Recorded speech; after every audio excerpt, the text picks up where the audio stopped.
Hello and welcome to Chaotic Joy. I am your host, Barbie Cristofaro.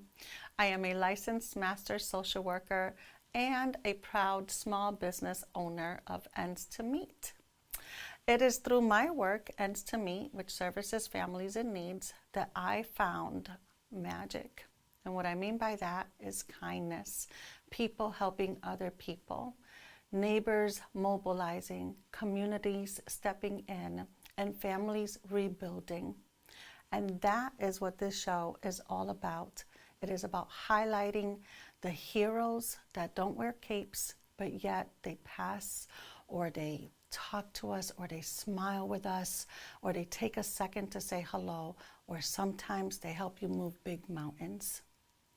And one of those people is our featured guest today. She's an amazing special education teacher and a friend of mine. Please help me welcome Trish Dahlquist. Thanks, Hi. Barbie. Thank you. Thank you for that lovely introduction, and thank you for having me here with you today. I'm honored. Absolutely. Thank you so much for saying yes. I know it must have thrown you off with the name, as some people say, but I think It's quite fitting, actually.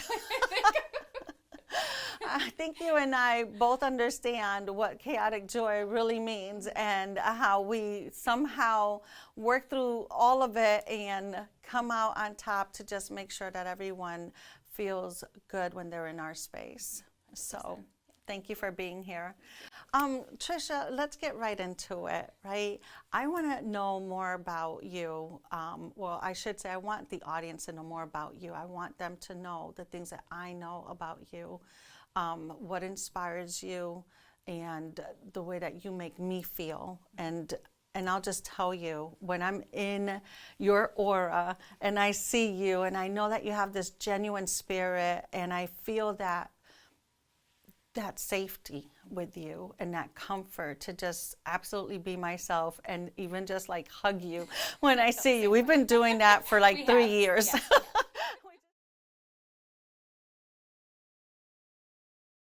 It's a joy to work with you, but I know the work that you do too. And so I'm truly inspired by you, but I want to learn more about you.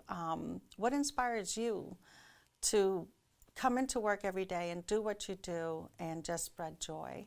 Yeah, I mean, I think that it's just kind of been innate. And when you asked me to do this, I was like, I don't know, like what's really that special? But I guess, being kind and caring about others has just been ingrained in my soul since I was a child. And I have, role models in my life that really started with my grandmother, who was like a huge presence in my life. And, I watched her come up really from nothing. She grew up in the Depression. And she was just always giving back, like no matter what kind of like, things that were thrown at her, what obstacles, like I just have such fond memories of being with her. And it was anything we did together, it was always something helping others. So I just think that it was something that, I was brought up in. I didn't really think it made me anything more special just to be kind, but just like seeing my grandmother, like I told you earlier, like it was nursing homes and going to nursing homes and people who, are so sick and they're alone and just spending time and talking with them and those kinds of things with neighbors that like live near her and spending time with them with too. So I think I just always had these role models, in my life. She sounds amazing. She sounds like I would be friends with her. And, like my mom is just the same. Like when people think about my mom or my grandmother, I don't think you could ever say a bad thing about them. So I think that just seeing them as my role models and just saying like, there is a key to this kindness thing and just, bringing joy to others. Absolutely. And I think too, in what you're saying, I look at it as women in leadership. Oh. And oftentimes we think that women in leadership has to have some fancy title, or you have to be the CEO of something. But sometimes it's the CEO of your family. And from what you're telling me, your grandmother was such a mentor and such an inspiration, such a leader in your family. And during the Depression, to think about other people during that time, that really took someone who was truly, truly in tune with others and empathetic. And I could see it and I could feel it from you every time I see you. So, kudos to your grandmother for leading your family forward in that way, because we're talking generations ago. Certainly. That's really fascinating. That's amazing. How do you take what your grandmother gave you, when you think about what you saw her doing with strangers, to sit with strangers in a nursing home, to just have a cup of coffee and keep them company. You know, when you really think about our society and how fast it's moving, and those fleeting thoughts that say, oh my gosh, did I say hello to my friend in the last 6 months? Have I seen so-and-so in the last year? Let alone someone you don't know. And to have the capacity to say, I'm going to check on these folks over here because I don't think they have anyone, you know, to come visit them. Like, that's pretty powerful. Yeah, I mean, I really enjoy being with people. I enjoy people's stories, you know, like I like getting to know people. When I think about my students, like getting to know them, what was their past, like, you know, understand them as an individual. I think it just comes naturally. I think so too. I know because I see you do it. And the kids absolutely love you. Like, we're just so fortunate to have you, and that I get to work alongside that. So how do you personally experience joy for yourself after giving to so much? And at this point, you've given for generations because we're talking about 2-3 generations back of that women leadership in your family line. And here you are now doing that. But how do you fill your bucket?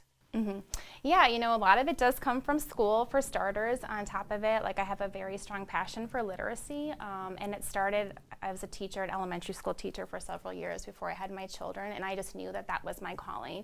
And really, for students who have never enjoyed reading, or, you know, think that they're not good readers, that's always been my focus with students. And then coming to the high school, I've just really been able to rekindle that joy in the role that I'm in now. And I have a lot of students who come to me with dyslexia, and, you know, I've spent time learning very, like, systematic approaches to teaching reading, and, like, nothing brings me more joy than to work with students who I tutor, who I teach, who, like, all of a sudden, like, you know, this light bulb clicks for them, and, like, wow, I'm a reader, I can read, or I enjoy reading. So, like, that's one thing that really fills, you know, my cup. And I don't know if I touch upon it now, but, you know, I also have my sons at home, my 3 boys that, you know, they definitely fill my cup, and they bring me a ton of chaotic joy as well. And that's their job, right? Yes, it is their job, and I love every minute of it for the most part. You know, you were just talking about the way you worded it was systemic learning or systemic reading, you know, and that's really important to navigate and to teach.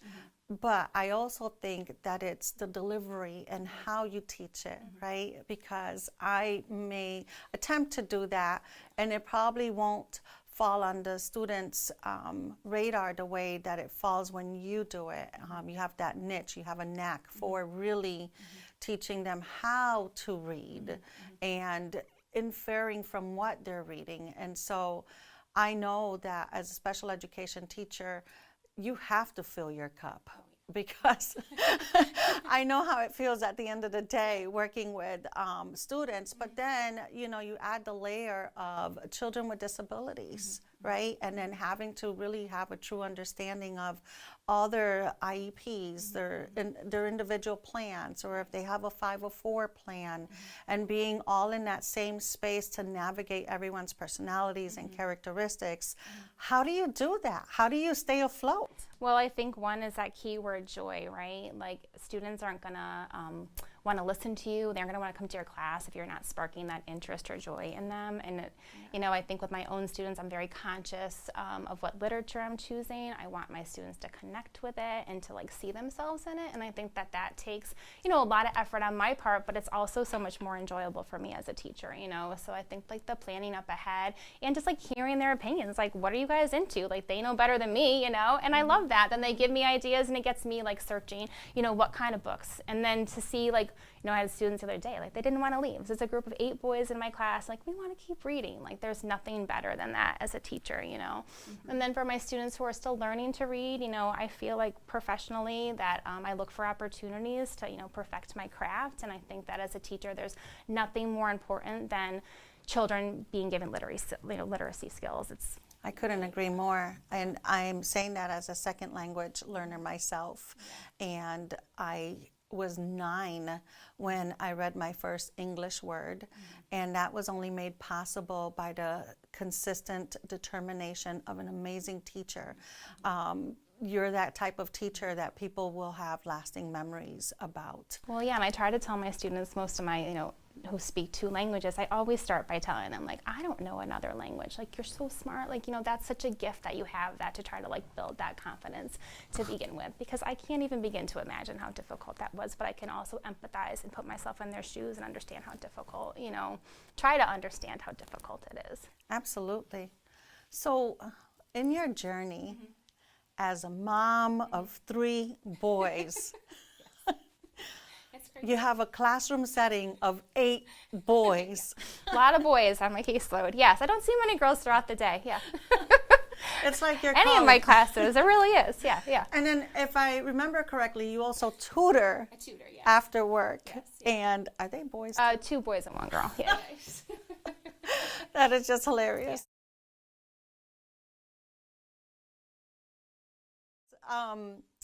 So when you have that many cases, if you will, and you're being pulled in so many different directions, and then after work you go and kind of, re-energize yourself to go back into the thick of it to, I'm assuming, do more literacy work, right?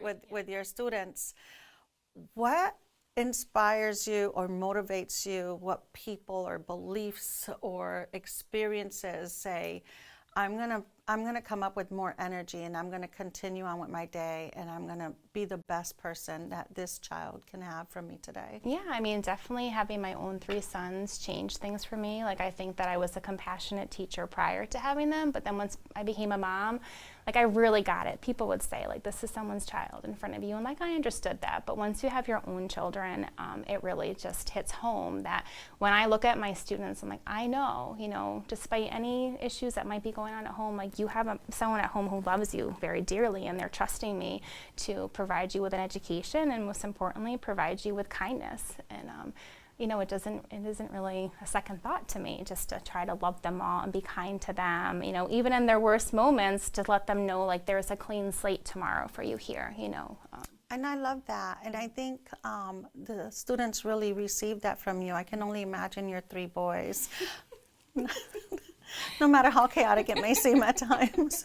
Yeah, and I mean, like, it's at the end of the day, like, I will say, one ritual tradition that since the day I brought my kids home, I spend every single one of them, I go in their room and we read a book, and we all have our own book going, and they just know, like, no matter what the day brought, like, my mom is going to sit with me, and she's going to talk to me about my day, and she's going to read with me, and it makes the night, like, it's a while, it goes on, but I'll say to my husband, like, this is just the best part of my day, it does. It refills my cup, and to hear about my own kids, and to be able to bond with them, it kind of just, like, brings it all together. So it's a really special relationship, and I want to thank you for sharing it with all these students that you have been working with for 20 years, because that's a really long time in education of giving and giving and giving. For you, when you think about carrying your own struggles and your own stressors or challenges, as we all experience from time to time, and still to wake up the next day and say, I'm still going to treat this person as if it were my own child, because I want my child to be treated this way. And I know you're super passionate about that. But I also know how important it is to have balance.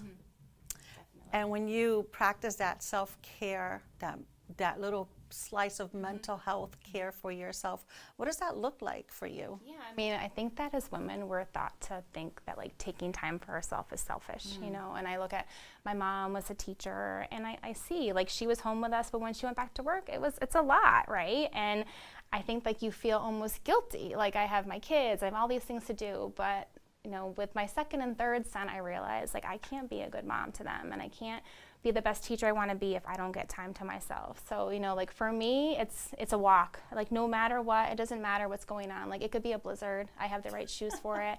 Like it can be, I don't care. And my husband knows, like I'll tell him like, this is a time I'm going for a walk. Like even on Mother's Day on Sunday, my little one like slammed his head into my middle son's head and the blood was coming out of the mouth and the teeth. And I said to my husband, like, I can't do teeth. I can do everything but teeth. I'm like, I'm going for a walk.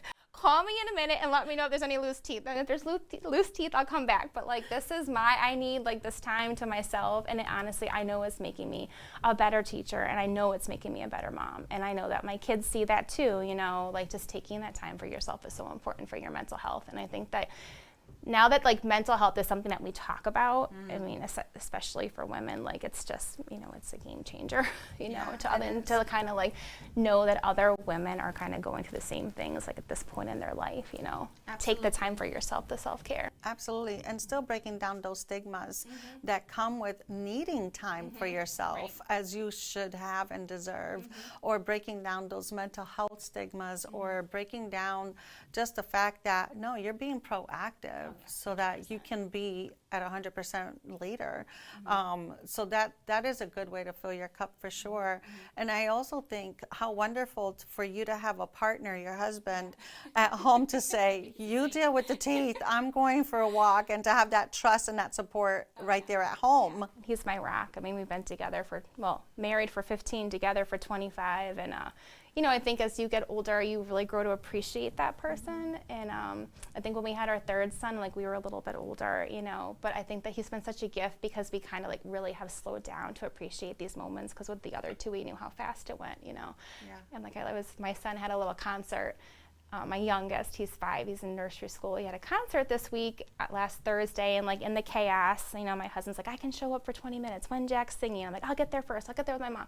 But we didn't get to sit together. And when Jack got up there on the stage, I just started to tear up because I'm like, wow, you know, like it went so fast, but I'm just so grateful. And, you know, like all these sacrifices we made have been worth it. And I just happened to look back and I caught my husband's eye and I saw the tears in his eyes too. And I just think that like, even though like things are so busy and we don't always have time to like sit and like talk like that, like I just know that, you know, we are in the same headspace with like where we are with our families, and you know the importance of the family, what it means to us. So yeah, that is really really my partner in crime. That is really beautiful, because you guys do have that shared understanding at this age group, right? And with all the experiences that you've already developed, to now say it is time to slow down and really appreciate this journey. Oh, definitely. Yeah. Wow. And just kind of laugh in the chaos. You know, things like when we met when we were 18, we always say like, I couldn't picture like us having 3 sons. I mean, it's constant. Like who's jumping off the couch? Like who got hit with a baseball bat? Like who, you know, like there's stories that could go on forever and ever, but like you have to just find humor in it. And I think that that's like another part of joy too that goes on with teaching. Like if you don't see the humor, and if you can't find humor, especially with kids, like, you know, you're kind of in the wrong profession. And a lot of times, like if I find myself getting annoyed with my children or my students, I just take a step back and like in the big picture, I'm like, well, they're just kids and they're just children and they need someone, you know, if there's something they need to learn, like that's my job to teach it. So, but to also be giving them grace, you know. Absolutely. And that's a way to build rapport, but also trust, and know that Ms. Dahlquist is not going to be angry with me tomorrow if I didn't have my reading stamina. No, definitely not. Definitely not. And I hear that from the students myself, you know, when they refer to you, they're like, oh, she's the best. And when the kids are saying you're the best, you know you're the best. So who are some of the people that you think are not receiving the joy that we know or that we give, or some kind of help that you can think about? I mean, your grandmother knew that there was a gap in kindness when it came to the older generation that were kind of abandoned, and they needed that company to have a cup of coffee with, a chat, tell me about your life. I mean, for her to have, again, that capacity, that insight to know, I'm going to sit with you.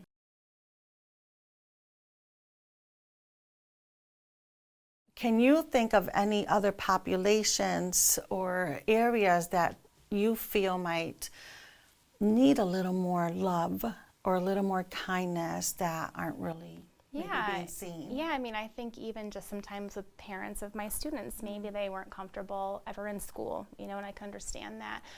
So I really try to make an effort to connect with them. Like right before Christmas time, I had gone to dinner with a girlfriend of mine, and she's a teacher too, and we were just kind of talking like, wow, like everything feels so heavy right now, you know, and like it's holidays, but it's hectic, and like it's a hard time. I could feel it with my kids too, and I was like, I'm just trying to think of something, like making a conscious effort to try to like bring joy to others. Even though like I wasn't feeling joyful, I was like, what can I do? And I just took the time, I wrote a note to like every single kid's parents on my caseload. And when I came back from Christmas break, the notes that I had back from them, they were unbelievable. And just the stories that they kind of shared about their own child and how much they loved them and like how nice it was to hear them be recognized. It's like little things like that that I think, you know, to make other people feel better also makes you feel better, you know, in return too. Absolutely, and I think that that's the core of kindness sometimes is, you know, sometimes we may have low energy, but you find a way to say, but I know someone else could really use 100%. a little And more. if, you know, most like my friends, like, you know, if we have a conversation, there's something that's coming up in their life, like I pretty much will always remember, you know, and I'll find a way to connect with that person. Like I see my parents have had the same friends for 50 or 60 years, you know, like that loyalty and kindness. And I just try to like, you know, emulate that. Yeah, that sounds amazing. And you're right about our families. And I think that sometimes as parents, you know, if our children behave a certain way, we worry that we're going to be judged or criticized, or we think that, you know, the child's behavior is a reflection of our parenting or lack of parenting. And I think we do that just naturally as parents. 100%. We just constantly. As a mom myself, I do that. Yeah, if I get a note home, like, oh, it must be my fault, you know? So I think, like, being a parent with a kid in school, I try to, like, you know, I'm like, no, it's not, you know? Like, I'll try to talk myself down from that, too, when I get that note home from a parent. But, you know, just to let parents know, like, you know, I see your child, and I appreciate your child, and I'm so grateful that they're in my class. You know, it goes a long way, I think, with parents. Absolutely. You know, and that makes me think, too, when I approach PPTs, for example, like it's just a thing I do, but I like to sit next to the families. I don't want to sit across from them. I want them to know we're on the same team. And this is a very important team because I want to make sure that you, one, understand everything, and two, give you that voice and that advocacy skill and let you know that you are the expert.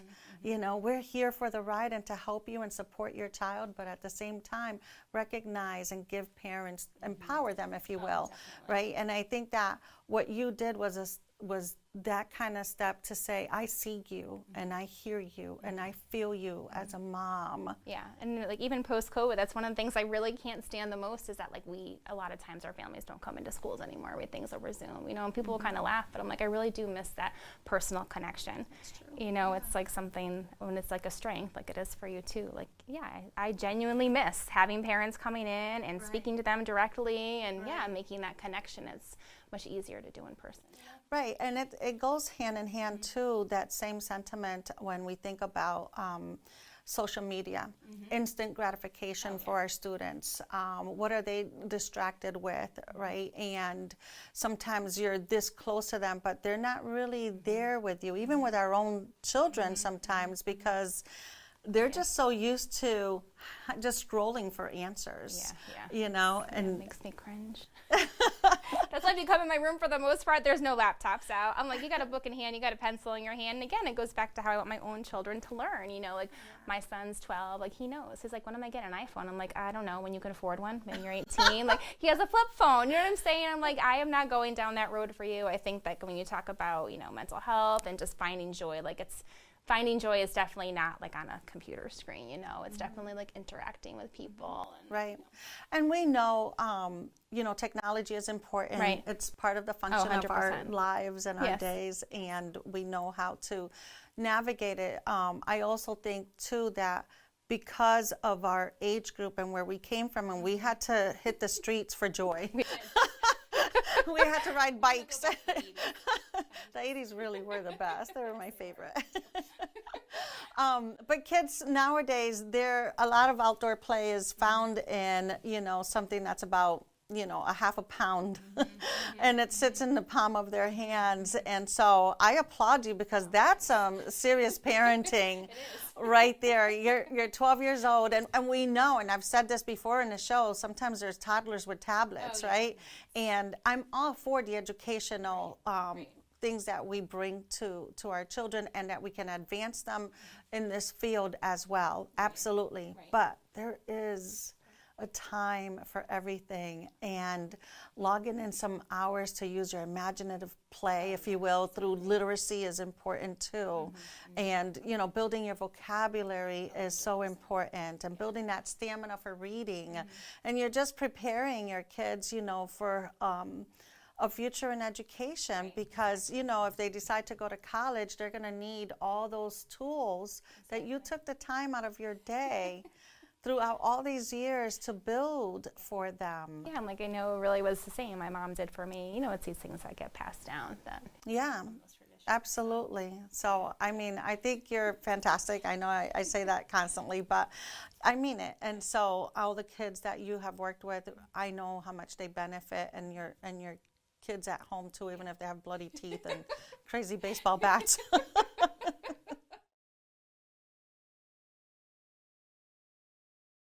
I'm wondering, when you're working with the families, when you're working with the parents or the guardians, right, what kind of concerns do you typically hear from them from that lens as to how you're teaching their child in a classroom where there is such a diverse amount of diagnoses and different ways of learning and different approaches for each one of their students? I can only imagine, how parents are wondering and asking maybe some questions about, how do you work with my child? Yeah, so certainly, I have their IEPs, and they all have very specific learning goals, and I like to kind of center my classroom kind of in moving parts that kind of touches upon everyone's goals. And this is movement in the classroom, and this is using different types of modes of modalities. So if it's art, or I know I have kids who need a lot of movement, so maybe we're doing something where there's dialogue, or we're discussing a topic, and if they have a passionate feeling about it one way or the other, we're moving around the room to kind of if you're over here on this side of the room, you feel this way. If you're on this side of the room, you feel this way. And then let's talk about it. So I know when I do my plan for every class, I'm always thinking that, where are my students at academically, and where are they at in the way that they learn, and trying to incorporate that in the classroom. Kind of, it's not just sit, stand and deliver with my students at all. Which really speaks to other diagnoses too, like ADHD and the need for movement. And oftentimes you'll find that in an IEP, movement breaks, right? It's not just the extra time on exams or going to a safe space, but actually saying, well, I feel safe in the classroom here. I just want to feel okay to stand and okay to move about. And so creating that space within your own classroom is so welcoming, because what you're doing is you're normalizing your needs, and we all have different unique needs, and I think that really speaks volumes, Especially the movement part. Even when we're reading, that student comes to mind, and he likes to walk around the room, and he doesn't always have the book in front of him, but I'll tell you, when we do the comprehension check, he knows exactly what we just read. So I'm like, who to say you have to sit and listen, whatever, you're listening, but you're doing it in your own modality, and you're still comprehending, just being understanding of that, Right. And it really teaches us how far we've come in education, because I know in my time when I was a kid in school, you were supposed to just sit. You weren't standing and walking around the classroom. And now we are really making space for all of those needs within the same space. And so I think that, that really tells us how far we're moving along in education. I do think we could do more as we continue to develop and learn more. But what a great place to be. Yeah. But in your classroom. I'm lucky. It's, I'm very lucky. I have great kids. I have a great space, to do what I love. So, Trish, I really can't thank you enough for being here. You are just a gem with everyone that you touch, and I know that you have touched me. So thank you so much for being here. Thank you so much, Barbie, for having me. Thank you, Connecticut. Until next time, this is Chaotic Joy.